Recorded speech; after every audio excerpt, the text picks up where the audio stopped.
Recording. And we're live. You're listening to the Verhoeven Effect podcast. This is Conlon, This is Nathan. and we're watching network television because me and Nathan don't watch network television. We are watching The Blacklist, which season one, which aired in 2013. We're watching the second season of The Mentalist, which started airing in 2009, and we're watching the second season of Miami Vice, which started airing in 1985. And as always, we start with The Blacklist. We have season 1, episode 14, Madeline Pratt, number 73. Original air date February 24th, 2014, NBC Monday. Which I think is kind of weird because I believe because the last episode was in January, so this they had a month off for some reason, but I don't know. I didn't find one. I didn't look deeply, but that could have just been a weird thing of maybe the playoffs or something. I don't know. Yeah, there could have been baseball or football or basketball or soccer. Who knows? Yeah. Liz helps Tom adjust to the impending adoption. Red reveals a woman from his past as a target. Red convinces Liz to pull off a heist at the Syrian embassy. Showrunner John Bokenkamp, written by Jim Campolongo and directed by Michael Zinberg. It starts out we're in Turkey, some bank in Turkey. Some lady's getting a safe deposit box, claiming to be the late Reddington's wife. Yep. So she cons somebody saying that she's Red's wife and he's dead, and so she has the key somehow. And then she takes something out of the box and leaves. But when she leaves, even though she got all this stuff officially, there's alarms going off. Yeah, it was kind of weird. I didn't understand. Did she steal something else we're not aware of? Yeah. And as her because she's walks out and puts a scarf over her head, and she just blends in with the crowd. But she's smiling every time that you see her face in the camera. She's just smiling ha, I got away with it. Yeah, because she puts some of those that kind of Middle East headdress that the women have. Yeah. Her clothes converted into that, so she looked like everyone else. And the only way you could tell her apart was she was the only one smiling. Yeah, but her back was to the two guards who were just kind of going out and poking their heads around. It's something's wrong. And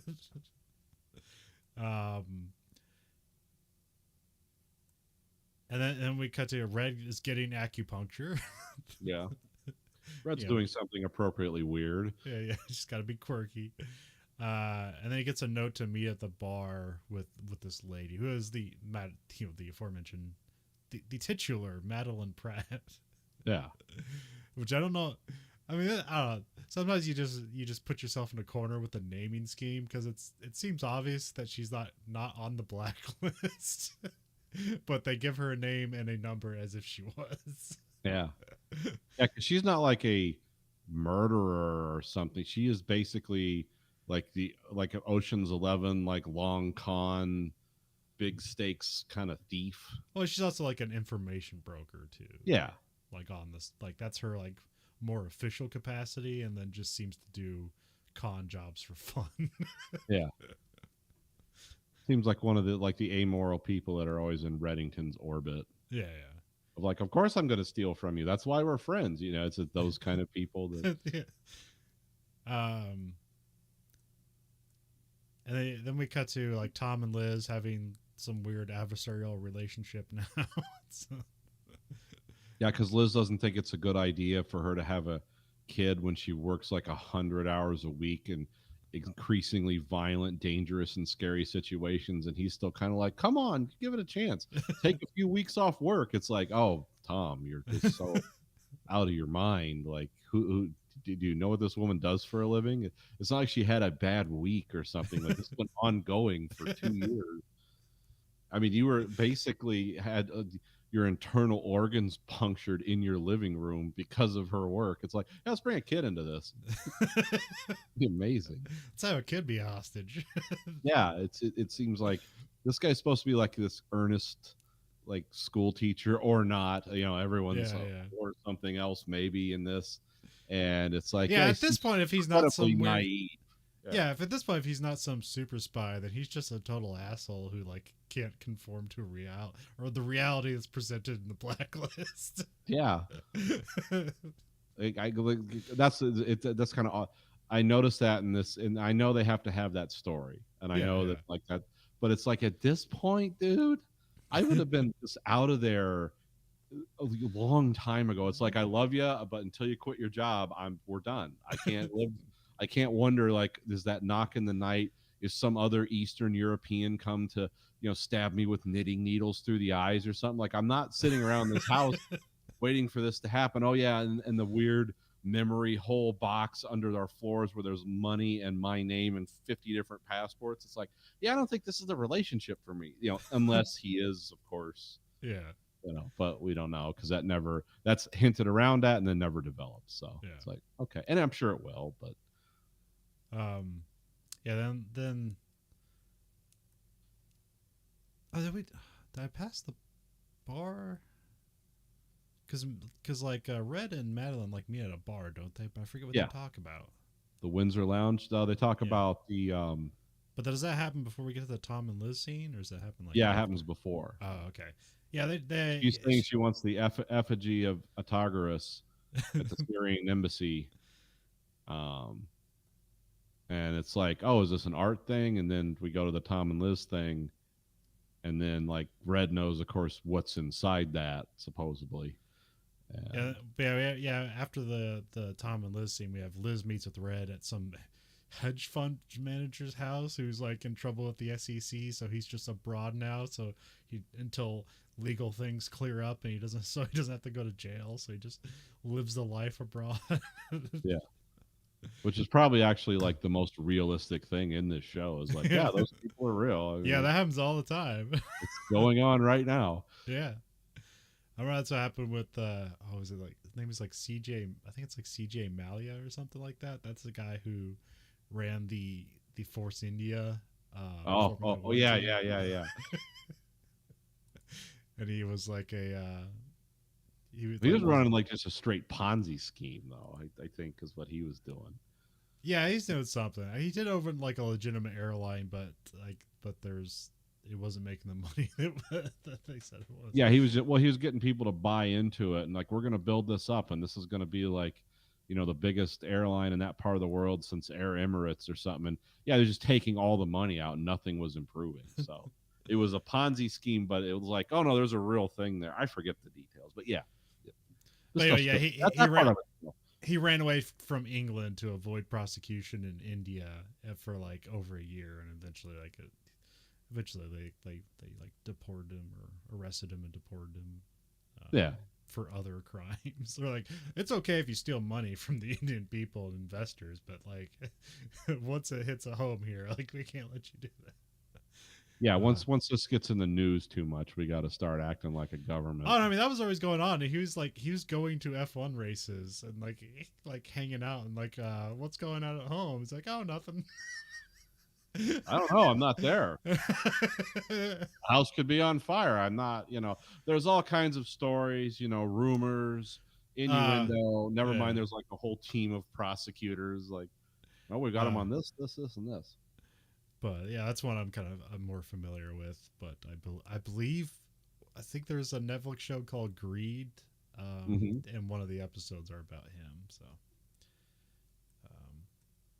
or it's like a docu-series. I think that's where I got my information about his airline Ponzi scheme thing. But yeah, because I didn't know enough about.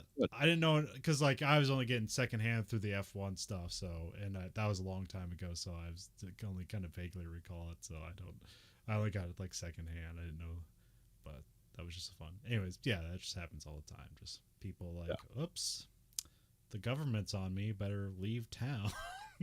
Time to leave the country and live an equally luxurious lifestyle.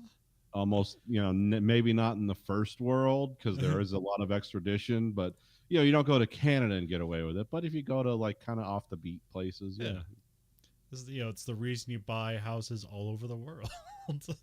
Did you hear about that guy? Speaking of like the Russian oligarch that's right next to Putin. He owned like 78 homes. 78, like not 10 or 12, or it was like 70. It's like, wow. And they had pictures of them. All of them were nice. Like none of those houses looked like mine. There's not, no, they were all, I mean, they weren't all the Taj Mahal, but they were like, oh, and that's what you do. That's what that's the, I mean, that's the thing in Manhattan. Like they have all those, $20 million loft apartments there and stuff. Yeah. No one lives in those. It's just a way to like hide money in the US by saying you own one of those. It's like, yeah, this is how like the generals that commit war crimes and stuff, they come to America, and it's like, yeah, because they don't put all their money in the bank where it can be seized. They'll just buy an apartment through some shell company and it's worth $25 million and nobody lives there.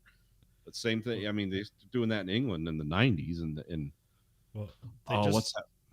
In New York, they just finished the thinnest skyscraper in the world. Yep. And the penthouse cost $60 million, or at least that's what they're putting it up sale for. Yeah. Yeah, it's pretty crazy. And also, they bought the air rights over their neighbors, so nobody can ever build up past them. Oh, nice! I didn't know that was a thing. Nice. Well, how are we going to have Mega City 1? I guess I got to spend more money to get those air rights back. Yeah, and then there was another guy, the like the yacht that the Germans seized. It was worth $600 million, and when they showed pictures of it, it's like in scale to the people that were on it. It's like, I guess I can see that, but that's more than $500 million for a boat, a really big one. But it's like just your own personal Carnival cruise line. Well, I guess it worked. I mean, there's so much of that stuff they're seizing, and you're seeing pictures of it.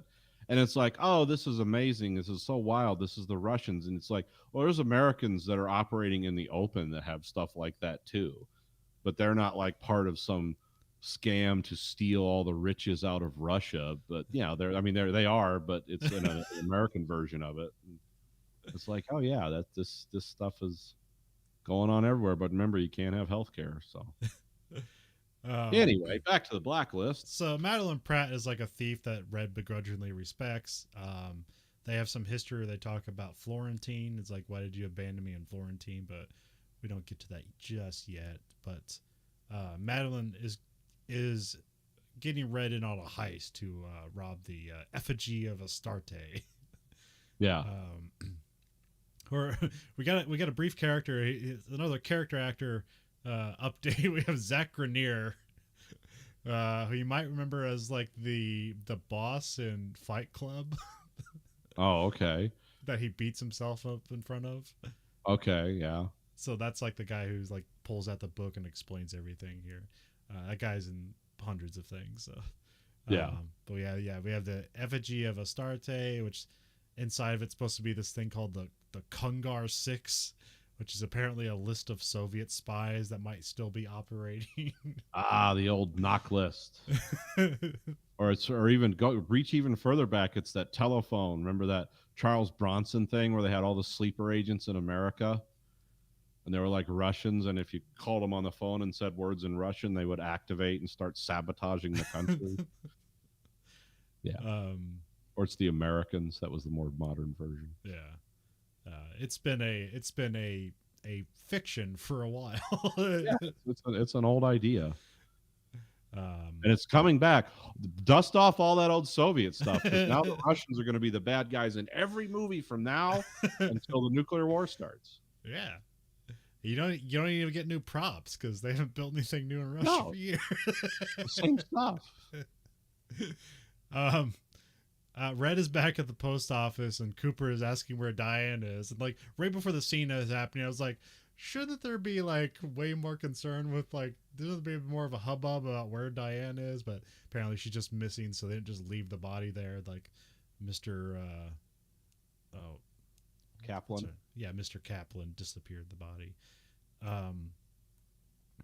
And then Cooper's just like asking, like, did you kill her? He's just asking straight up questions, and then Red just evades every conversation about it.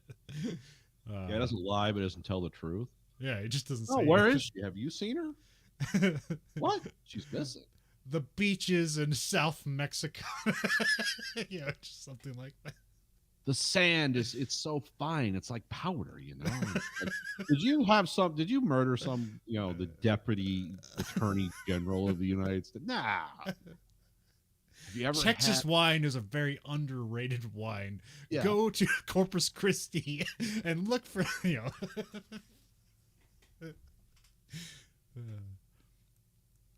um Then you find out that the effigy is in the Syrian embassy for, I guess because it'd be exciting. Yeah, why not? Red says Liz is a thief and gets her put on the job.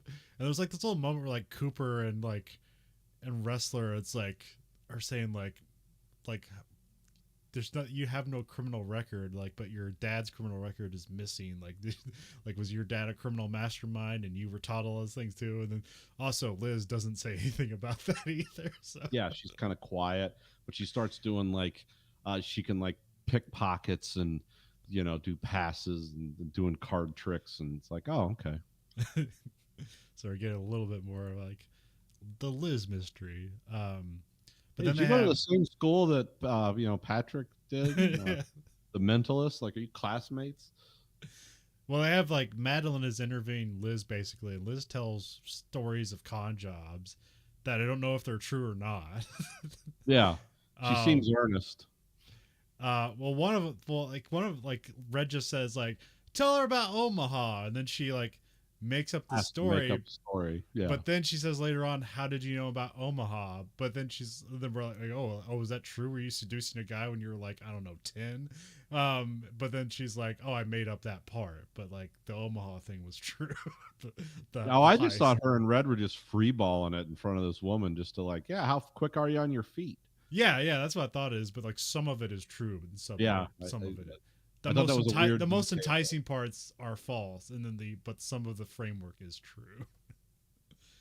But then she walks out, and then she says Liz walks out like she's gonna leave the job. It's like, if I don't need this job, if you want to rethink this, you can call me. And then she like puts her own phone on like the table, and she's like, how'd you steal my phone? Like, I guess we're gonna hire. It's a fun scene, but yeah. But yeah, it's the first time we knew that like Liz could just pickpocket people. She's an artful dodger. Yeah. Well, I wonder if they're gonna like forward, like we're gonna incorporate this and everything, just to have like a cool like skill set for Liz.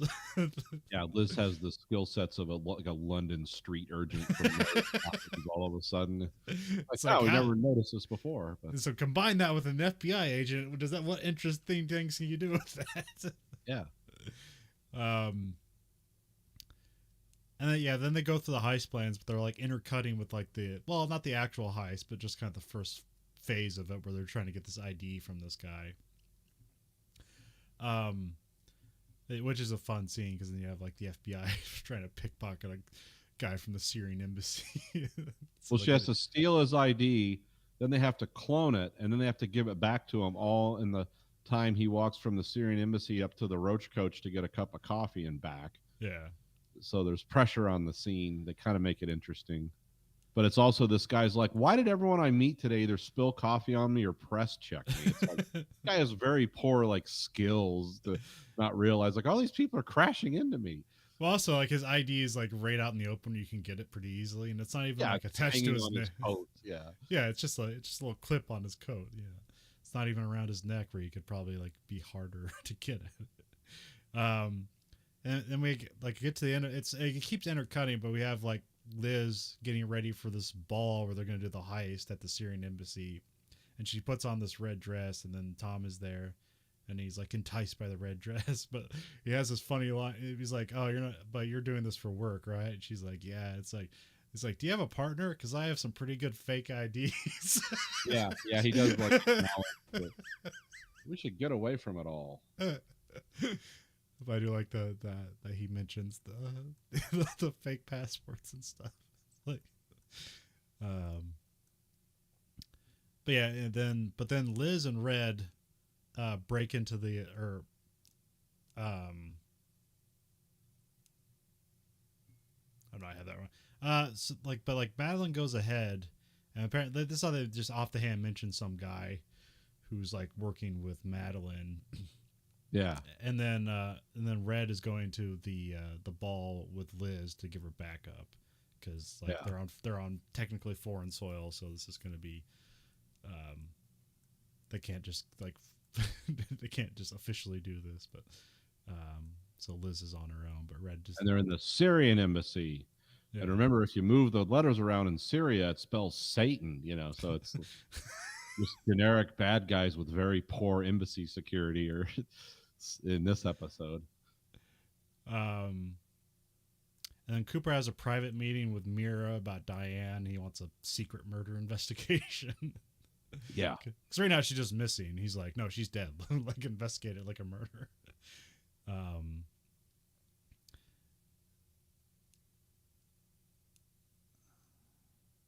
And then they go to the ball and they're like dancing, and then Red helps like Liz like dance their way so she can get to the safe where they think the effigy is. Yes. And then I believe like Red starts dancing with Florence, and then she's like talking about, or starts dancing with Madeline, talking about Florence, and she feels like she was abandoned by Red. And then Liz opens up the vault and it's empty, but then the alarms go off. And here Red just quickly grabs a gun, shoots it in the air, and like leaves it in like a wine cooler or whatever. Yeah, he punches a guy in the throat, fires a gun into the air to cause confusion and fear, and then just starts walking down to where Liz is. And but yeah, everyone scatters. And then but like they Madeline gets put in the safe room, and that's where the effigy is, and that's where she uses the opportunity to take it. And then like Liz is tied up, and Red does like a gay character to distract the guard. Yeah, it was very strange. Because he was basically like this flamboyantly homosexual man who was like Liz's like body man, essentially. Like she handles all her wardrobe and makeup and everything, and just does this really strange like gay man impersonation. And I thought, I don't know, maybe because there was like this real serious looking Syrian guy there with a machine gun, and maybe I thought like, because it's like homosexuality is all out in those cultures over there, and I thought, oh, maybe he was trying to distract him that way. Yeah, but it just played out kind of weird. Yeah, it was like I didn't understand the reason for it. Usually everything Red does has a reason. Well, they give a reason for it to somewhat, where she goes like, "What was that?" And he's like, "I don't know. I was in the moment." Yeah, that's right. They did do that, but it's like, and so somehow they all get out of there with like nobody being on camera or being held in investigations. Yeah. And these people he punched, like they never get up. They're just out for like an hour or something. Yeah. I love those punches. And then Liz and Wrestler are in the elevator, and she's on the phone with Tom, and Tom suggests that they should take a break. And then Liz hangs up, and they like say like she says she hates this job. Yeah. And Wrestler funnily says like, "You want me to break his legs or something?" So having like Wrestler and Liz kind of be a bit more like personal towards each other. Yeah. But then Wrestler and Liz interview a guy who's like related to the effigy somehow. Like apparently like this was like stolen from like some embassy somewhere else, like in South America or something, like in '83 or something. And then like this guy was a kid, and his dad gave the effigy to him to hold, and then like there was a secret American raid on there, and they took the effigy from him, and then from some there it ended up in like the black market. And then then it's like, and at some point they reveal that the what was the name of it? The Kunstler, the Kungar 6 isn't people. It's like secret suitcase nukes laid all about America. Yeah, this is old Cold War stuff again. Yeah, just waiting to be used. Now, just as an aside, because I read a lot of this stuff, the only thing I've ever heard about suitcase nukes, and of course everyone will deny that, like, oh, well, no, we made a few and they didn't work or whatever. But I guess the reality, I don't know if you remember at the end, like in the mid 90s, there was a lot of fear that a bunch of those came up missing after the Soviet Union fell, and they were being sold to terrorists or whatever. And they did kind of tip their hand a little bit, is because the smallest nuclear weapons we have are something that like a Navy SEAL can carry on his back. That was the smallest we ever made them, and they were to blow up bridges in Europe. Um, the Russians supposedly did try these really small ones to put in their embassies and stuff in different countries in case for some reason they had to kill 10,000 people in a city. But I guess they have to be reassembled and worked on all the time to keep them working. So they're like wildly inefficient, and they don't last a long time because they're intensely complex and micro engineered. And guess what? Radiation does not do any favors to electronics. So so that, yeah, they said even if people did steal those out of Russia, or if they're not regularly maintained, they're worthless after about a year or so. Oh, even in the show, like these nukes would be like 50 years old or 60. Well, that's what Red old. said. He was like, I don't care about, I'm not interested in dusty nukes from the 60s that the Russians made. Like, it's not quality merchandise or something. Yeah. But yeah, I guess in the real world, to allay people's fears, and it could be total bullshit, but I did hear that, like, yeah, these things, we didn't develop a lot of them, and the Russians really thought they had some ace in the hole, and they figured out, oh, this is something you just have to mess with all the time. So each suitcase nuke requires a nuclear engineer with it at all times to keep it working, which is a good use of resources. And then we have a scene where Madeline and Red are like arguing on the street, and then they both get tased and captured by somebody. And actually, like, this is more like my mentalist brain kicking in. I'm like, it's kind of too late in this episode to be having this like third kind of thing happening. I'm like, is this a Red ruse? Yeah. So that's what I was guessing. It ends up being right. But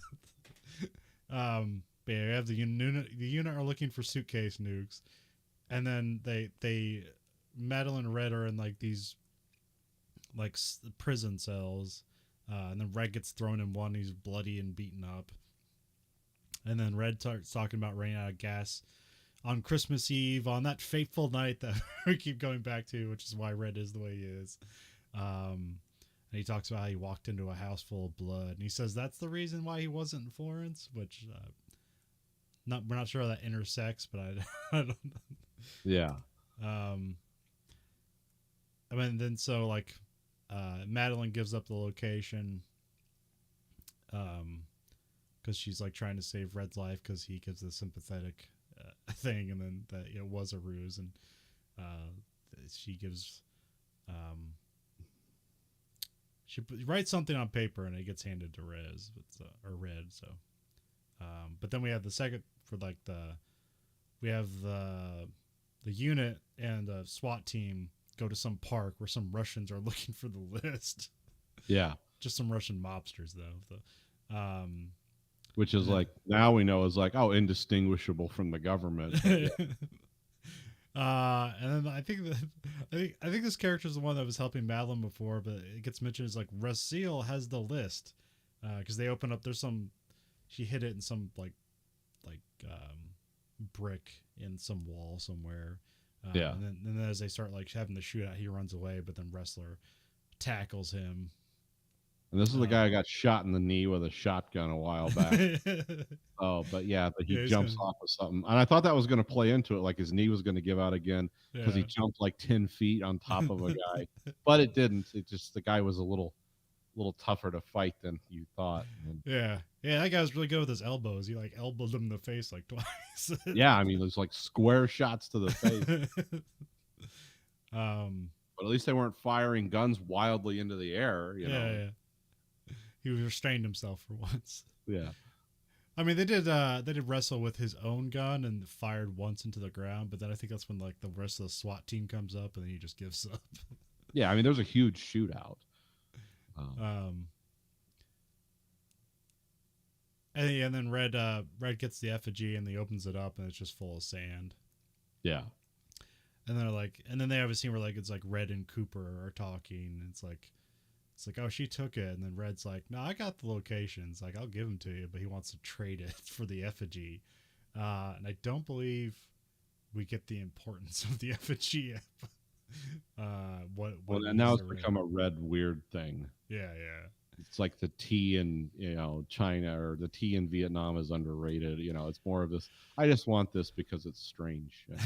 Well, I thought it was gonna be something because we had that when they interviewed the one guy who he got stolen from by the Americans when he was a kid. I thought he was gonna give it back to that guy Yeah. because he was involved in the original '83 somehow, the Mhm. invasion somehow. So I thought that was what was gonna connect, but no, he just has it.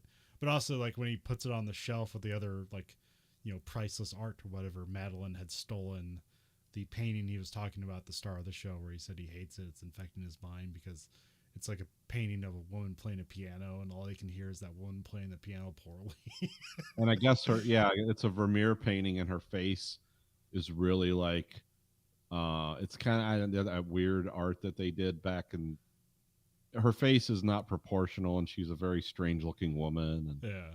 like, I'm just trying to imagine this ugly woman and this cacophonous sound that she's making. And it's like he's telling Liz, like, this is the only Vermeer in private hands. We find out, oh yeah, it's one of these hedge fund guys that's taking a little SEC vacation from the country.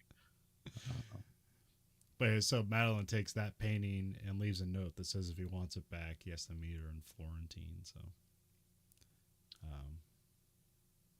Yeah, and like the most important thing in this, or the most interesting like side story, is when Cooper and the other FBI agent, the guy from the Washington field yeah. office. Oh, I'll get no because I have it. Oh, okay. Down. We have the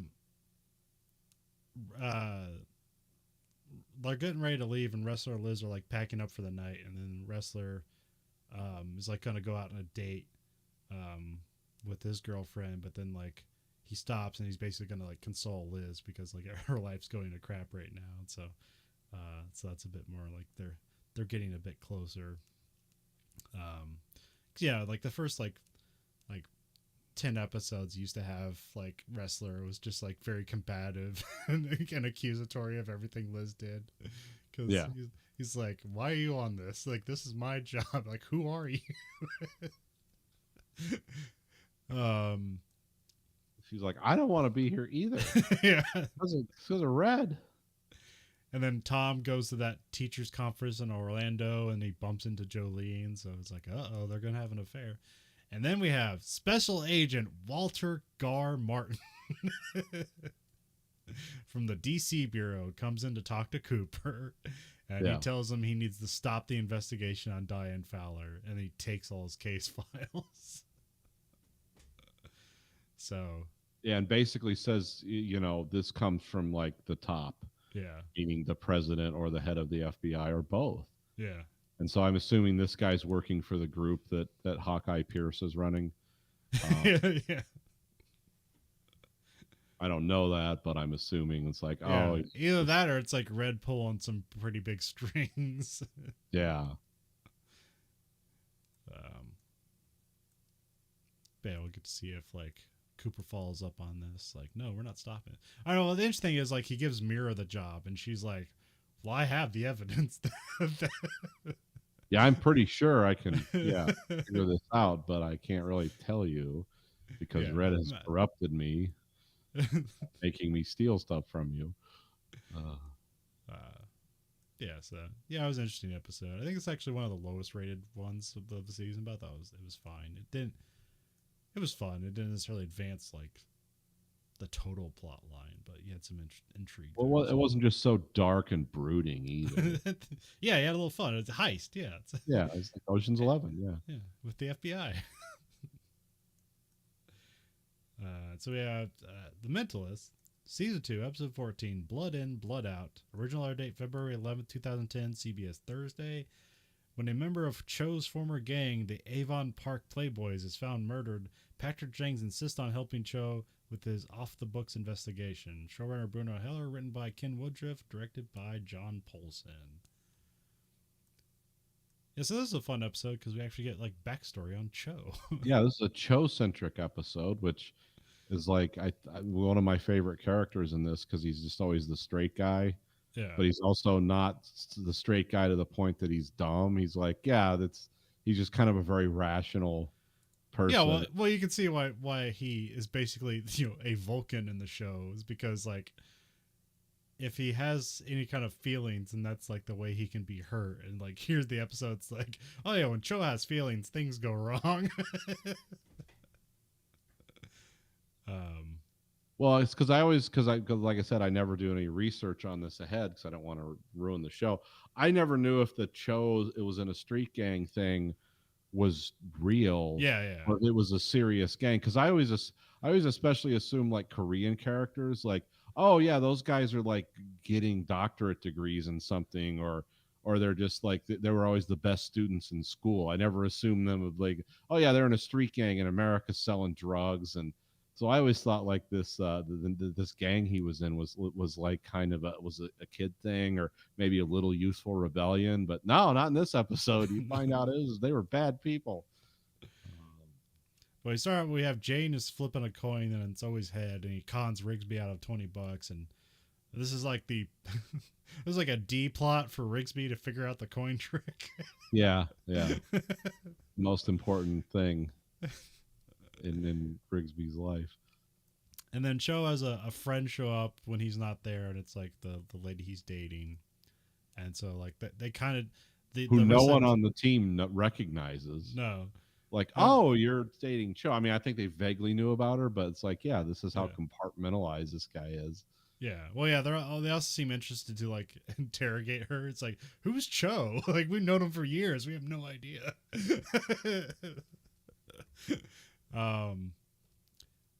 And then like Cho shows up, like they're about to go on a date, but then Cho gets a call, and it's from the Oakland police, and there's and they think there's the victim on his phone has like 3 calls to Cho. Yeah. And then so Cho abandons the date to go identify the body at the scene because it's in Oakland, so we figured it's like an hour and a half or hour drive from Sacramento. I think it's an hour, yeah. Yeah. Well, if there's no human beings there, population of California, it's a 6-hour drive. Which yeah, no, I don't know. Yeah, so then Cho ends up never going been to there, never will. So it's yeah. Well, I there's so many podcasts I listen to that are based out of there. I like have a lot of incidental knowledge about San Francisco and Oakland. Yeah. But I can't remember like because I know like the Bay Bridge is the one between San Francisco and Oakland. It's actually like the lot more transited than the Golden Gate Bridge. Right. But I can't remember like where they are. Like I think Golden Gate's on the north side, and the Bay one is on the south side. And yeah. But like because the Golden Gate Bridge is so iconic, like people just like assume that's like, that's everything going on in San Francisco is like through there. But it's like no, it's like that goes to Northern California where like just people go there to not pay the prices of San Francisco. It's just purely a suburb. Like that's the suburb chokehold is the Golden Gate Bridge. But it's not as essential to San Francisco as you might think it is. That's all I'm saying. It just looks cool. Yeah. Yeah.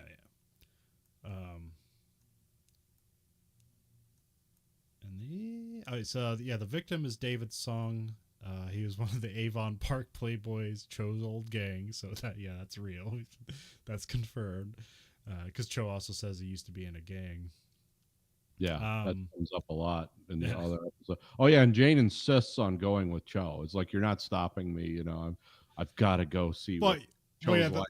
The last moment of the scene is like, no, I got to do this alone. And then you cut to them pulling up, and he's in the car too. So Jane insisted on it. So he was picking up on some because Cho doesn't reveal things. Jane was just using his intuitive sense of emotions to like, no, I know what's going on with you, Cho, even though he won't actually say it out loud.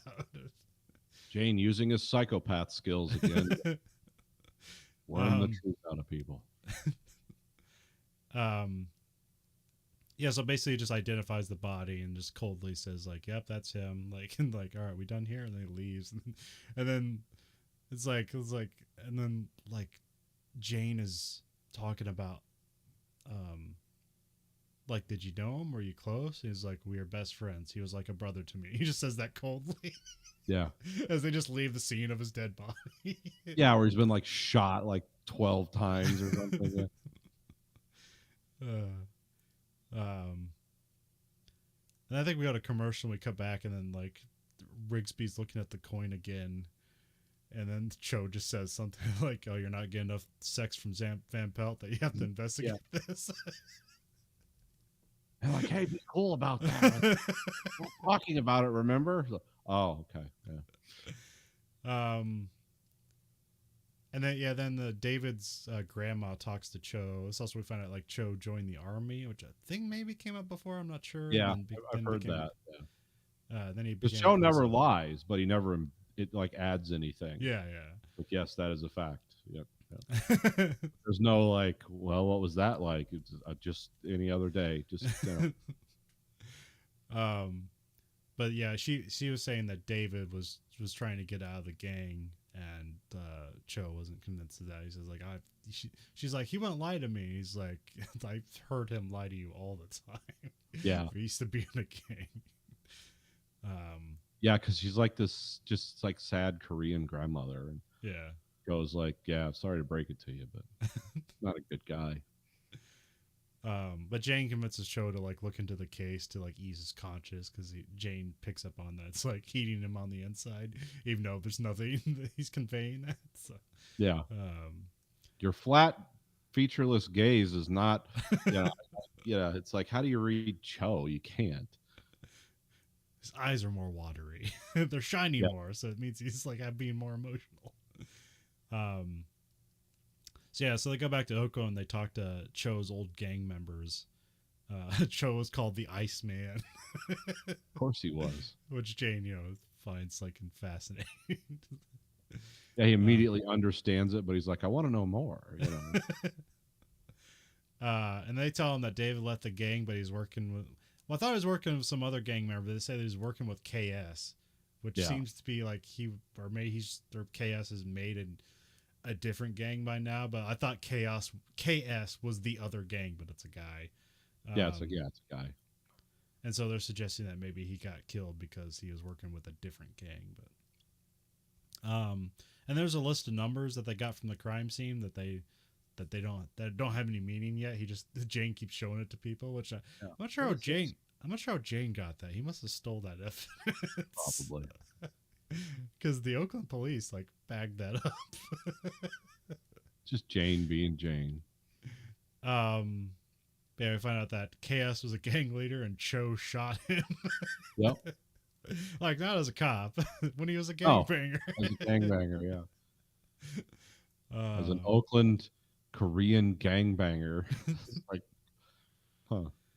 Which might be a real thing. I don't know. But Yeah. I mean, that whole area has a pretty large Asian population, so that's. And well, again, I'm very guilty of having a stereotype about Asians.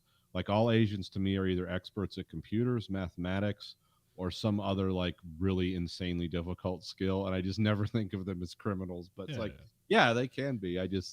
Because even like Cho's girlfriend was like, I was debating with the professor today because she's getting her doctorate in law or something. Like, yes, this is a stereo. This is what I think about.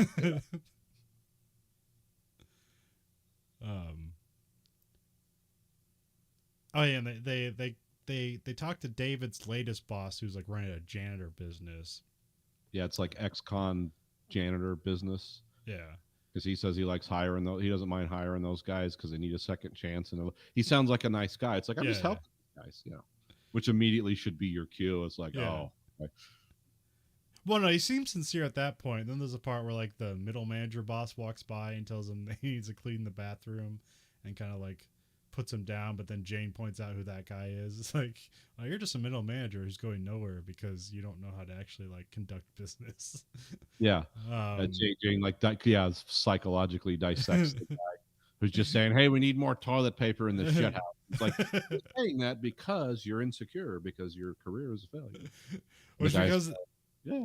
And because that guy is just like out of nowhere and even out of context in the scene, other than like they're all going to an office building, it's like, well, he's going to be involved later on. So. Mm-hmm. But no, the thing that I guess what's more damning with him is when Jane shows him the list of numbers and letters. He's like, no, I don't know what that is. When he's like, oh, he knows something about it. Yeah, because he stares at him the whole time, like, yeah, I have no idea what that is, and he's like, just looking at him, like, oh, okay. I need to memorize these right now. I thought they were like bank account numbers because when that guy was looking at him, I was like, oh, this has something to do with like numbered bank accounts or something. I went to the wrong Yeah. thing, but it's like, oh, these are like secret bank accounts or something. Yeah. I mean, which it kind of is. I mean, it's access to secret bank accounts. Well, yeah, but it's like I was thinking like Swiss banks or something. I thought it was gonna be some elaborate like bookie thing or something. Yeah, like Maybe it would come back to like Cho's street gang past of, yeah. of like, yeah, these guys were highly successful bookmakers, and like, yeah, they needed to hide all this money in these offshore accounts, and someone was screwing them out of it. But it didn't. It was more banal than that. Yeah. But you're always looking for like, what's the real story? Well, I think I just remember that one that's what Miami makes the Vice mental episode. fun. Well, the Miami Vice episode, there was that episode where like they were trying to kill the lady and her baby because she had like some papers with numbers on it because that was their bookie thing. But Yeah. And then we have mask guys break into Cho's apartment and say to stay out of the Playboys business, the Avon Park Playboys, and then they punch his girlfriend in the face. Like many times, like they punch her head off almost. Well, there's like this weird cut because it looks like he's like gonna put like the gun to like her back and pull the trigger, and it's like it looks like he's about to shoot her, but they just cut away. It's like, wait, what happened? And they cut to her like on a gurney, and then like, yeah, she just has some lacerations with punch in the face. She's gonna be okay, but you know. But then we have like CBI shows up, and they sit, and then like Lisbon's like, yeah, we're officially taking over this case. So like we have now all our bankrupt assets will be on it. Yeah. Oh, Jane, and those numbers you stole from the crime scene, it's now legitimate that you have those. Yeah, that's what I was thinking. It's like there's no reason he should have them before that instance because someone must have stole them. We also find that like the reason like David was in jail for like 15 years because the gun Cho shot KS with, he left the gang after he shot KS, and they gave David the gun to like get rid of, but then he kept it when he stole a car. So when he got busted for stealing a car, he was busted even more for having an illegal firearm on him. So that was used in a crime. Yeah. Well, I mean, it's not a crime if it doesn't get reported, right? I don't know. Do you think? Yeah, I guess KS would have to have gone to a hospital, unless they like did some weird like put, ginseng root on it or something. Like they have some system, or found some like Korean doctor who's like into the bookies for a lot of money. He's like, we need you to do this. Again, they're not bookies. They're just they don't describe their exact criminal activities. They just seem to be general drug gang. Yeah. Oh yeah, I guess they do distribute coke. So generic drug gang. It doesn't. Yeah, they just seem to be like generally bad dudes. Yeah. They chose robbing. They're robbing houses. He was stealing cars, and he's shooting people. So, yeah. They're diversifying. They're trying to see what works. Yeah, you got to try different things. You always, what do they call that in industry? You got to pivot. Yeah. Always pivot. But so Cho is on a revenge spree with Jane. Yeah. Now this kind of, I feel like this kind of breaks the rules of the show. Cause remember that one episode where he had Rigsby, where he was like under the influence of being hypnotized, and like he punched a witness or somebody they're interrogating, and they dragged him out of the room. It's like, whoa, what are you doing? They're basically like ready to fire Rigsby for this, but and like all like everything that guy said is now inadmissible because he punched somebody during interrogation. And it's like, oh yeah, this is like, by the letter of the law, that's what's supposed to happen. And usually like everyone in this episode will operate by the letter of the law, and then they'll have like clever ways to like seem like they're gonna do like dangerous TV show cop stuff, and then like but actually it's a clever ruse. Cho ends up just beating up a lot of people and getting information out of them. Guns in people's faces. But they also do it they end up using, even though he gets violent, he ends up being clever with his violence. Which is, again, like, it also seems like none of this stuff is going to be admissible, but Yeah. I don't know, 'cause I felt like it kind of betrayed the show in some ways, but especially in the end where essentially Cho is going to get away with it, but they do the steps of showing like Cho going to get in trouble and then how he gets out of it, because the person that's being aggrieved here is a complete asshole and wants to, And a criminal in other ways. yeah. It could also lead to long prison sentences, but they're going to talk to the DA, and they want to go after the guy running the cleaning business. Yeah.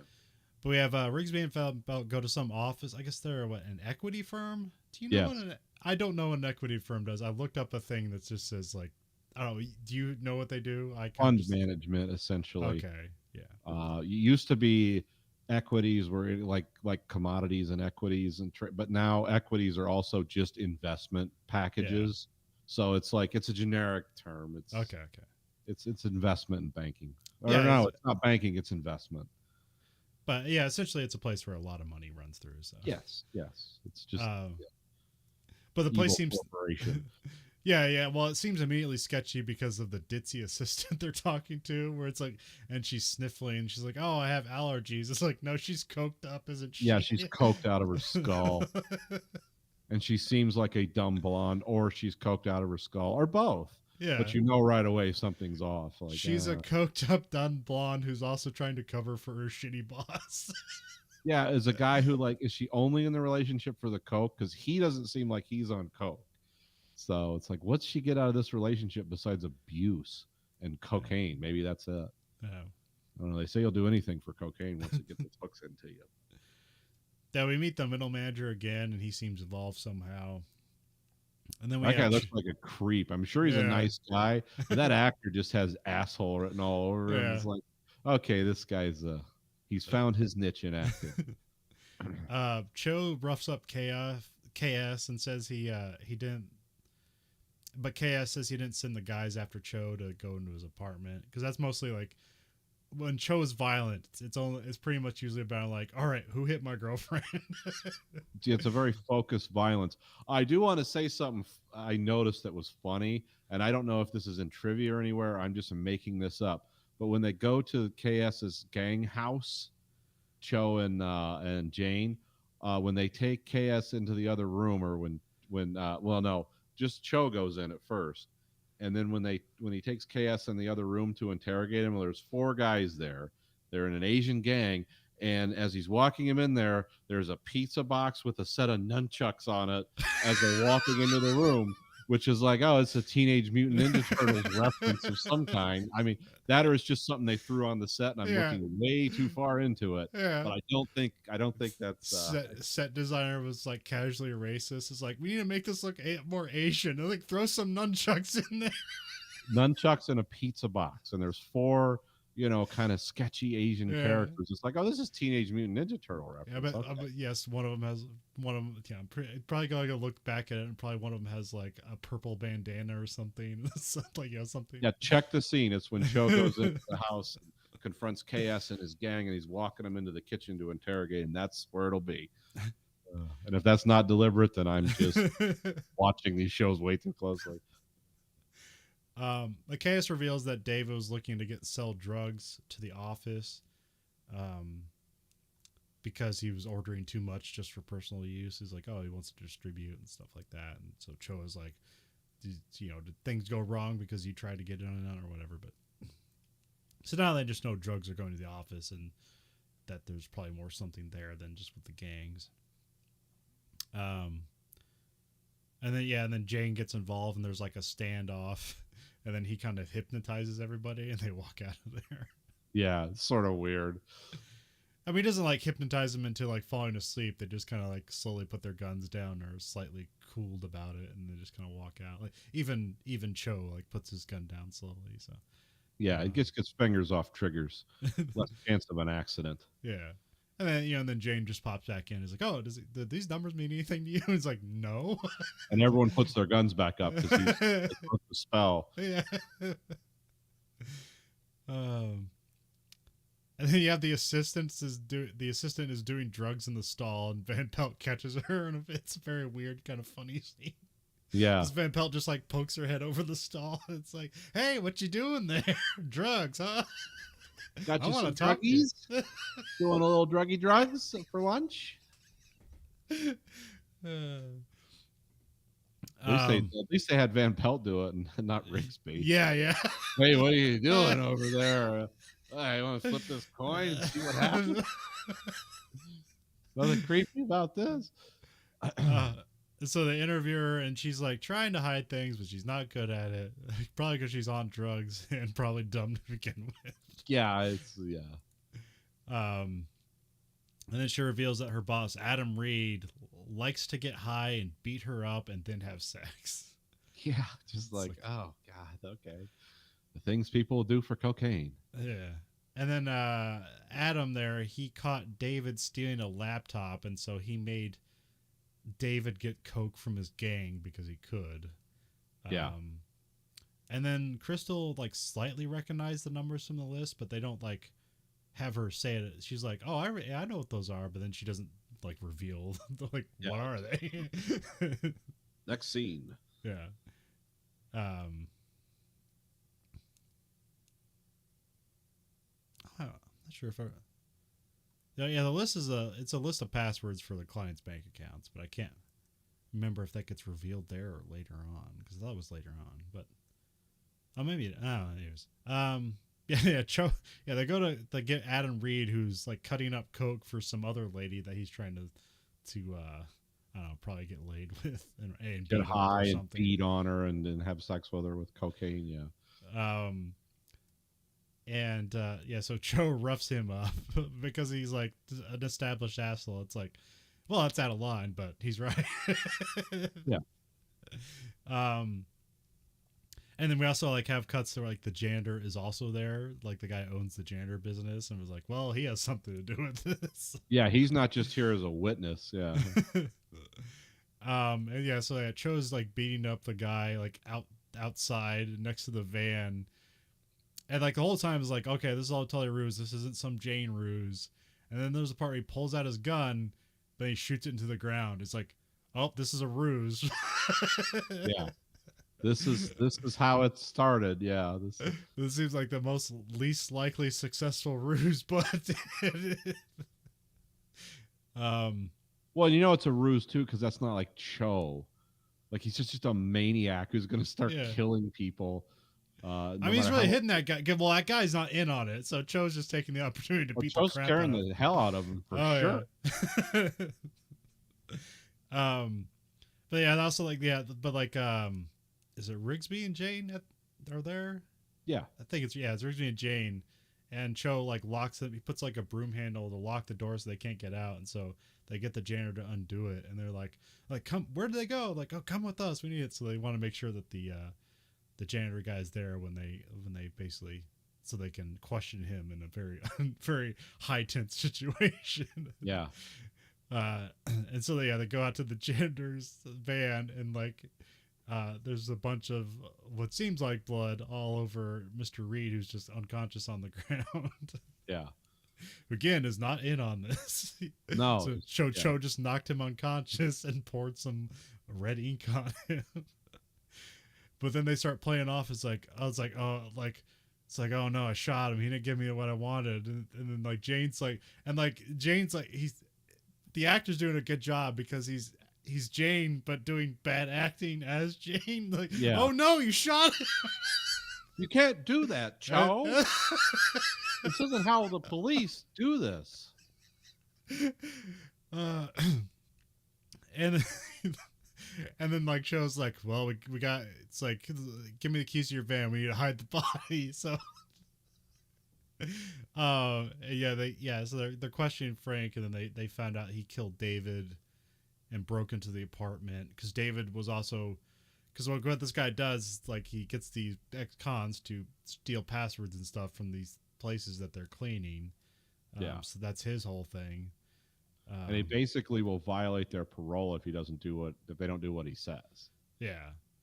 And so David was also trying to get out of that because like that was just another gang to him. So he's just like what a bad luck for that guy. Yeah. He's trying to do right and he can't. Like nothing will let him do anything right.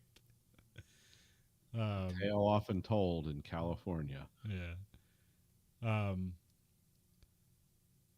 So yeah, because he was gonna quit, he thought because he was gonna quit, he was gonna like talk to the police, so he just shot him. So, Yeah. which isn't necessarily satisfying in him, but it's an ending. Well, it Yeah. seemed like this guy, like, man, if he's like, how long has this ruse been going on? Like hiring ex-cons, it's like he's got to be making like a ton of money from stealing all these passwords, unless they just steal just enough to not get noticed.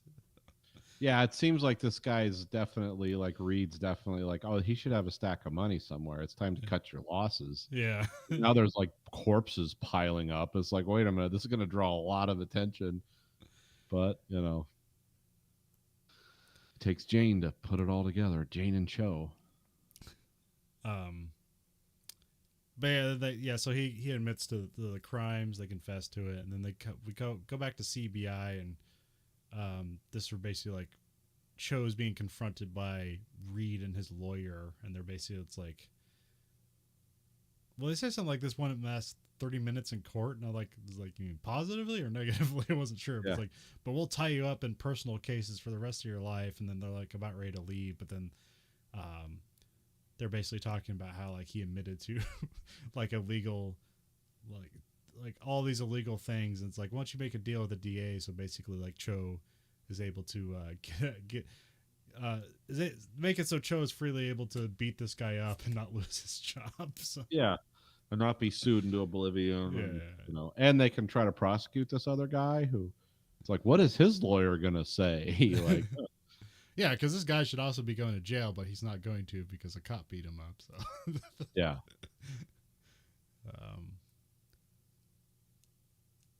But then the final is like Cho meets with David's grandma, and Cho felt guilty because he didn't take the calls from David, who was asking for help in this situation. He just never took the calls. Yeah. I don't even think he listened to the voicemails, if there were voicemails, because they didn't like reveal a voicemail or anything. No. And he asked for forgiveness from the David's grandma, and she hugs him. So And and they speak Korean to each other. yeah, for yeah. So she's like, yeah, this is good. This was a Cho episode we've been hoping for. yeah, know more about Cho. He was in a gang and he joined the army to get as far away from as he could. Then became a cop, and here we are. Yeah, he was in a real gang too, not just like your typical Asian math gang. So it was like dangerous. And he was an ice cold person. He did a lot of bad things to good and bad people. Yeah. Mostly bad, it sounds like. Yeah. Because KS was not a likable guy. And then for our third show, we have Miami Vice, Season 2, Episode 14, Yankee Dollar. Original air date January 10th, 1986, NBC Friday. When Crockett sees his stewardess girlfriend die from smuggling balloons of cocaine to the country, he and Tubbs go undercover to expose the ring. Showrunner Michael Mann, written by Daniel Pine and John Mankiewicz, and directed by Aaron Lipstadt. Yeah, this was one of those Miami Vice like news item of the week type shows where they because I heard like the genesis of this was like they had a problem with people muling in like pure cocaine and pure heroin, and these balloons were busting and stuff, and people were dying. Because by the way, this girlfriend that Crockett has, like, this is the only episode we ever hear or see of her. Yeah. So it's like, oh, this is interesting. Well, we know anybody that enters the personal orbit of anybody in Vice is not long for this world. So. Yeah. But it's just so weird. It's like, yeah, your stewardess girlfriend died from a muling drugs and having one of the balloons burst, and she happened to be dating a Vice cop. Well, all the pieces fall into place, but sometimes you have to do that. I mean, it's sudden, but also they have kind of the excuse because they say what her typical flight was like from Miami to like London to Paris, and it was like a loop like that. It's like, okay, Miami, Bogota, Paris, or something like that. Oh, okay, yeah. South American destination, yeah. So yeah, it was a pretty big loop. It's like understandable if you want to see her. She's gone for like, 5 days or whatever. Yeah. Um, but yeah, I thought it was, yeah, I don't know if like this is the first instance of like drug muling popping up in media, but because like Probably is um, for mainstream like TV. because I know like I don't know like 5 years ago that like popped up again as like a big thing. Like it's happening over news stories and a lot of media. It was even like that's what one of the latest Clint Eastwood movies is about. Yeah. He's like a drug mule. Mule. Yeah. Oh yeah, Well, yeah. It's just called Mule. Yeah. yeah. There you go. Yeah. But he wasn't swallowing them. He was Oh, he just, wasn't okay. he's just an old white guy in a expensive pickup. It's like, well, yeah, come on. He can't be a problem. Let him back from Oh Mexico. yeah, yeah. We're gonna use our racism against us or for us. Yeah. Exactly what they were doing. um. So yeah, we have it starts off with Zeno and Switek arguing about 101 Dalmatians. Yeah. And Switek's like, no, it's like you understand. This is about the fall of the nuclear family. I don't know. It's just funny. And then they're talking about other things too. And then like I missed out what Trudy and Gina are talking about. But basically all they're setting up is like, things seem chill in the Vice office at the moment. Yeah. And then Crockett calls up the airport for everybody leaves, and Crockett calls up the airport for flight information, and they shows up the airport with flowers for a flight attendant. Sarah, but I don't think we get that name Sarah for like because I went back and rewind. It's like, oh, is he just gonna say her name like Sarah, like because she says Sunny, and he'd be like Sarah, and the interesting is like, okay, we now know her name, but that doesn't happen until they talk about her afterwards. He drives her home because she says she's not feeling great right now because she doesn't want to go out to dinner. She was at a long flight. And so they drive home. And there's a funny thing. I'm not sure if you caught this, but in the overhead shot when they're in the driving scene, Uh-huh. there's some cross traffic that like darts out, and then they lock their brakes and the car spins. Oh, no, I missed that. I'm going to watch that again now. So I don't know if this was like from another like episode and they just didn't use that scene, or it was used differently, or if like they didn't block off traffic and that was just a real car pulling out. They're like, oh no, because it like has this like really like kind of like soft tone music over it, and you wouldn't be looking for it, but yeah, look for it. You'll see this car in the background. It's like about to T-bone the Ferrari, and they're like, Somebody didn't have the permit for the right street. yeah, that was funny. Um, yeah, Crockett takes her home, and then she says she's unwell, and so Crockett leaves, but then he like comes back to give her the flowers, and you hear her start screaming, and he like just breaks into the apartment. They bring her to the ER, and then she dies in the ER because yeah, she was a drug mule smuggling, and one of the balloons popped in her stomach or whatever, and so she got like 6 grams of cocaine at once or something like that. I think that's just said like 5 to 6 is lethal. Yeah. But she had like 30 or something in her. Yeah, it was also like pure. Yeah. It hadn't stepped on. So Crockett also has like this cool and ridiculous white jacket that has like a bunch of just accoutrements on it and stuff, and like silk lining in places. It's probably the first time I made notice of a like piece of clothing in here. yeah. But yeah, they go to Sarah's apartment. Crockett and Tubbs go to Sarah's apartment, and some guys are hanging around there. And so they One of them's like a bodybuilder, and the Yeah. other, they just found some weird guys on the beaches. Like, hey, Yeah. come here, you want to be on a TV show? You look weird and Yeah, and like you're look gonna do something overly bad. muscular, and you look seedy. So let's get you two guys together. You're a team. The BMW selling guys. Yeah, they pull guns on them, and they find out that they're just there to sell a BMW to Sarah. And so yeah, so they and that ends up being true. So then they just have them go on their way. When they talk about like that Sarah was apparently carrying a sample of coke for a potential bigger buy for a big buyer, because like the amount of coke she had wasn't worth the $5,000 she got put in her bank account. But like if this was like there was some special thing. It's like, oh, she's bringing a sample in, so this is like the first time. So for some reason it costs more for some reason. Yeah. Or because it's going to be a one-time thing, and she is in an official position where she could sneak it in. And then another guy pulls up in a Corvette, and then Crockett and Tubbs chase him into the beach, into the ocean. And it's Tim Davis, her brother, which I was like, I know this guy. And I looked him up, Clayton Rohner. And he doesn't really have anything big, but the only thing I remember from is there was this show on Sci-Fi Channel in like the late 90s called Good versus Evil, which they rebranded G versus E in like the second season. Huh. And it was canceled. But it was like a very stylish, interesting show where it's like some cop who gets murdered and then is now employed by heaven to find demons on Earth. It's a very, Okay. it almost seems like a weird 60s show, but it was done in the late 90s. Okay. But yeah, he was the star of that show. It's like, oh yeah, so I did remember that guy. But yeah, he's the brother of Sarah, and he's only concerned about her body. Yeah, 'Cause it has immediately the like drugs Crockett in and it. Tubbs are like, "Hey, we're sorry, that's your sister," and he's like, "Oh, where's her body?" And they're immediately like, "Oh, you know."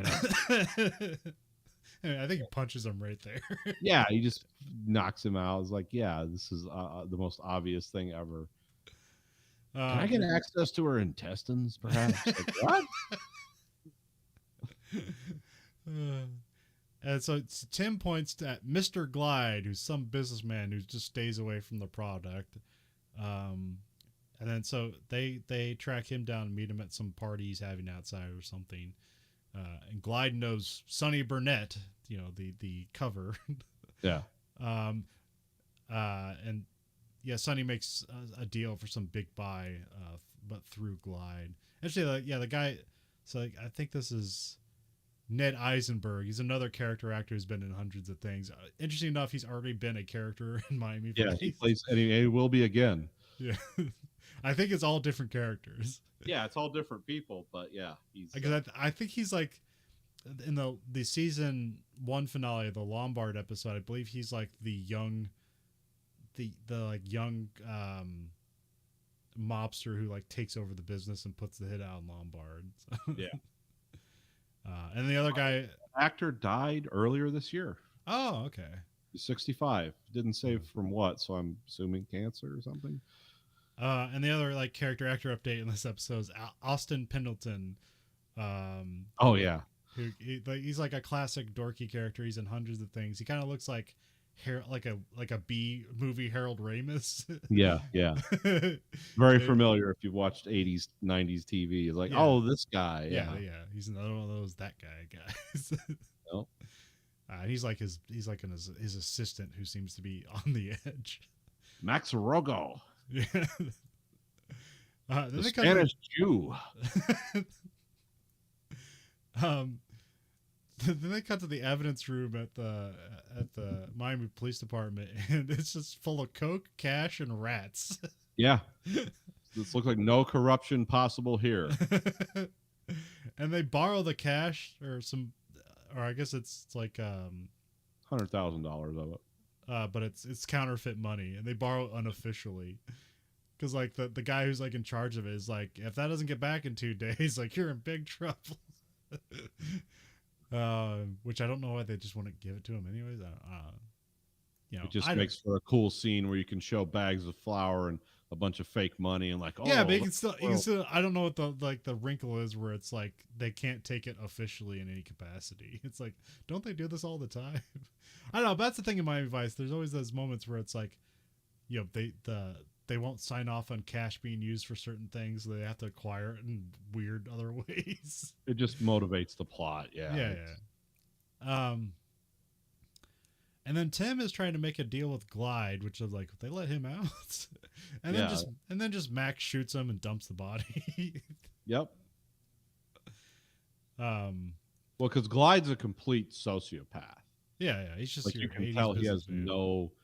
It doesn't think well, because didn't they even say like his heart's a cash register or something? Like, they had something that Tubbs said like, yeah, this guy's no soul at all. Well, there's this moment where he's like, they're making deals in the office and they got like 6 different phones, and then Max is trying to keep up, but he's not doing a good job, and so like Glide, his name's Charlie Glide, but I keep calling him Glide, but you can but Call Glide, him Glide. Fine. It's not a real name, so it sounds good. No one has a name like he's that. smooth, they call him Glide.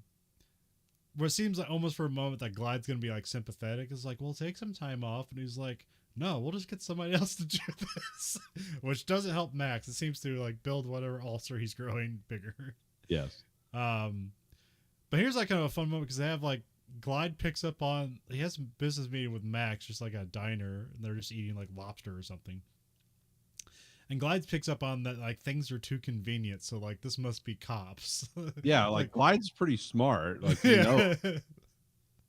Like it's almost it's almost reminding me of like The Wire, where it's like, oh, we're gonna split the episode between like the criminals and the cops, and they're both figuring things out. So yeah, I like that. Like you get to see like the criminal side, and they're like putting things together. It's like, wait a minute. They also talk about the Sugarman deal, which I thought was gonna be like some weird, like that's what they called the whole Coke business part. It's like the that was strange. It was like the Sugar Man thing. It's like, oh wow, okay. He's like, this is like the Snowman and the it's like, what are we doing here? The Falcon and then whoever else. It's like, what is this? It's like, oh, it's somebody's name. Oh, okay. And they even have to explain that. Yeah. Well, here at the business meeting, they call Coke Flake. Yeah, that's a new one on me. I've never heard that one. Oh, I think I've heard Flake before. I don't know. I've just always known it as Coke, Snow, or kilos. Whenever you're talking about kilos, that's why nowadays, because cocaine isn't as big, when people talk about things in kilos, I'm always like, oh, these guys doing coke? Oh no, they're talking about measured weight. Okay. Colombian booger sugar. Yeah. Peruvian marching dust. Mm-hmm. But Glide, they're talking about like oh, we should get out of this, but then like Glide thinks he has a way he's going to be able to use Crockett as like a pawn somehow. Yeah. So even though they know they're cops, they're like still going to use them. Yeah, they're going to triple cross cops, Peruvian drug psychos who were like part of right-wing murder militias in Peru. Like, yeah, we're going to mix this all together and somehow come on top. You tell this Charlie Glide, not only is he a sociopath, but he doesn't understand fear or self-preservation in any meaningful way. We also have, there's a scene where Glide goes to a safe deposit box and he hands like $100,000 off to some business associate or something. And then we see Zito and Switek kind of like go in after to see like what happened. Zito and Switek are in the background of all of this, but they don't really do anything. They're just kind of like observing and getting some evidence in the background. Yeah, they're mainly like seeing things.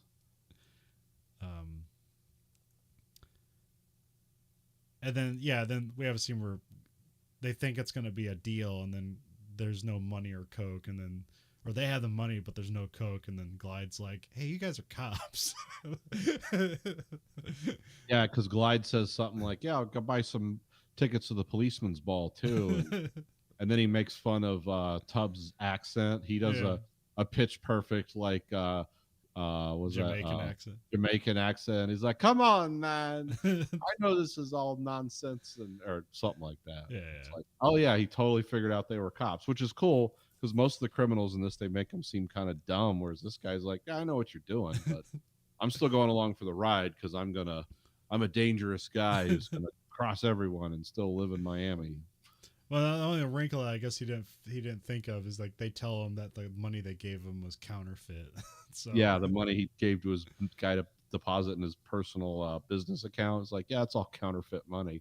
Hope you didn't give that to the bank because that's all federal. So then they bring him in to make a deal.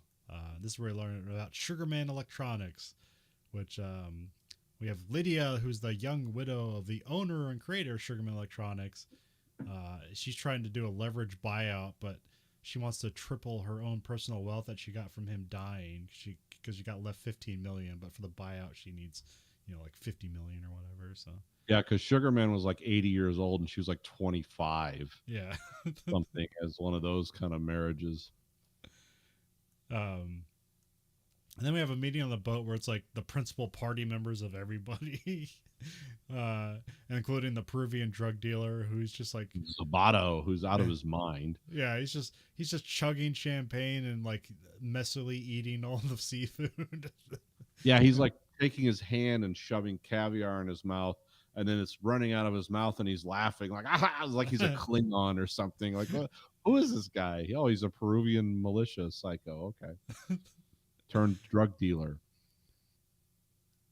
And then they leave that meeting, and then like on the side, Max lets Lydia know that the cops are in on this, and so he changes something in the deal.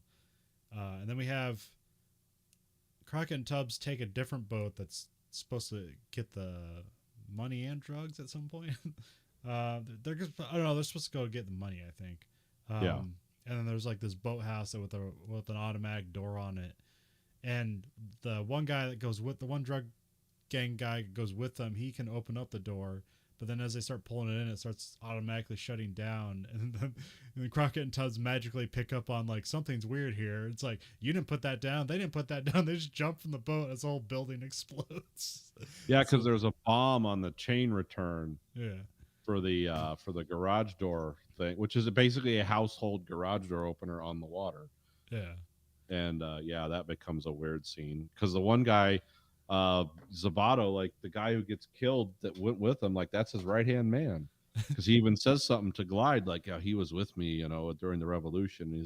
Glide's like, yeah, sacrifice has got to be made. What can I tell you? And Zabato's like, yeah, okay, it's just completely terrible people. No, I'm assuming the other guys in that thing were like Lydia's, because he tells her the same thing when he calls Lydia's. Is like, we need you to make a sacrifice, but we don't say what that is. Which I'm not sure if it's those guys or something else. And then Crockett and Tubbs go get they find Max, and he's like starts running away because like, oh no, you're supposed to be dead. You're not. Yeah, he was like partying in this expensive restaurant with these two girls. And Crockett and Tubbs show up in damp clothes and just beat the hell out of him. And they try to get more like stuff on what the deal's going on, which once we get to the end, I thought there might have been something weird where like he kind of betrays where Max betrays Glide in this scene, but I don't know, I'm not sure. Yeah, he does. Oh, he does. gives away the what is it? Yeah, he tells him where the deal's actually going down. Yeah, he tells him that, but like I don't know if like when at the end where he's getting charged for murder, I didn't know if like Max had something to do with that. Where I'm assuming, hey, here's this gun. I just he killed him. Because that makes sense. Like where Max is like completely like his anxiety is killing him, and it's all through Glide. It's all because of Glide. So getting rid of no honor among thieves. I mean, yeah. But yes, yeah, Crockett and Tubbs just confiscate somebody's boat, and then they go to the scene. And then like Lydia's just like handing out stacks of cash to like, I don't know who it is, because at the end of it she shoots Zabato, the Peruvian drug lord guy, and nobody turns on her. Yeah. I guess because she handed him stacks of money. Yeah, I didn't quite understand that, except maybe they just needed to write it in. Well, she has to be like shown as a bad person too. Yeah. So, because it really didn't make sense. You think she just like bail, like, oh, I'm out of here. And I actually don't know what happens to her because we don't see her for like the rest of this. It's like it's this big elaborate shootout that just ends very very quickly, abruptly. And well, they it's just a silly shootout too, because initially it's Crockett and Tubbs with pistols against like the Peruvian neo-Nazi drug gang with fully automatic weapons, and they're just banging away at each other. And then the police show up. The police show up too, yeah. Yeah, but like later, like 5 minutes later. Well, I mean, the whole scene's like a minute, so, but yeah, it's kind of silly. It's like, oh, this looks cool, but tactically, this is a terrible decision. Well, because it's like there's kind of like the final gunshot, and there's no like this moment to hold on. It's like as things settle, they just like cross evolve into like, oh, Glide's still alive, and this is where Castillo. And he's like, hey, you got everything you want. You got all the drugs. You got the money. It's like, I'm working with you. I'm a businessman. then Castillo pulls out like the murder weapon. He's like, "Is this yours?" It's like, "Yeah, it's registered and everything." It's like, "Well, this is a murder weapon of Tim Davis." Like, it's like, book him for murder one. It's like, I didn't kill him. It's like, and the Croc and Tubbs are like, "Well, the system got to you eventually." So, and he didn't kill that guy, but Yeah, but you can't prove it when the gun's registered to you and you had a reason to have him killed. Just because somebody else did it doesn't mean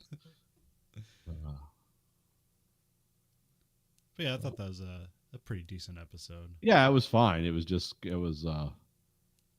kind of like they have some kind of monster of the week stuff on Miami Vice where it's like, this is what's going on in the real drug world, mules, and this is the elaborate tale we're gonna spin around it. I At mean, least that's what I read about it. Yeah, well, I like this. Like, I thought those guys were really good. The whole like the Max and Glide thing. Like, I could see like a whole season with just them being like the opposing force to the Miami Vice. Yep. And Glide's house was Al Pacino's house in Scarface too. Oh, okay. You notice that is like, yeah, it's the same house. Well, if you liked what you heard, and how couldn't you? You can find us at anchor.fm/Verhoeven Effect, or just go to verhoeveneffect.com, take you to the same place. You can rate our podcast on whatever platform of your choice. You can rate us whatever you want, but the only thing they listen to is the highest rating. So remember, you control the algorithm. The algorithm doesn't control you.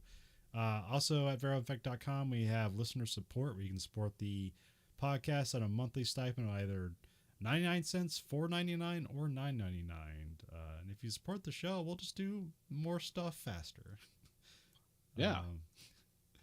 So we have giant lists of stuff we would like to do, but we can only do it on a weekly basis. But if we had more, it doesn't matter. If we had more casual, you hold the key. How much more of our faces and you want to see? Because it's up to you. We are just literally along for the ride. You can find us at Twitter at Verhoeven Effect, Facebook at verhoeveneffect.com. You can also find us on YouTube at American Greed Factory. You can watch both this podcast and that podcast live and unedited. We also have t-shirts at blowthecollar.com/Greed Factory. And recently I put bookmarks in the episode. So if you have a podcast app that supports bookmarks, they'll be separated for the individual sections of the different shows we run. So for your connoisseurs of just one show, because we're covering 3. Because I don't know how, I know there's podcasts out there that do it. I don't know how someone does a 1-hour podcast about one episode. I know there's guys that do it. And sometimes it's like 5 guys that do it all at once. Like, okay. I mean, the reason we chose this format is because there are a lot of shows that do 3 episodes in like a 1-hour format. And, I guess the only problem I see there is, one, everybody else is doing it. So we're just doing something slightly different just to be different. Also, the other thing is, like, because you're covering the same show, a lot of times, like, the 3 episodes will just kind of either merge into one, or one will only get attention over the others, and you don't really talk about it. But because we have 3 different shows, every episode really gets all the attention it deserves.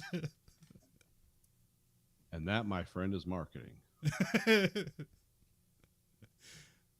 So for the Verhoeven Effect podcast, this is Conlon. This is Nathan. Goodbye, America.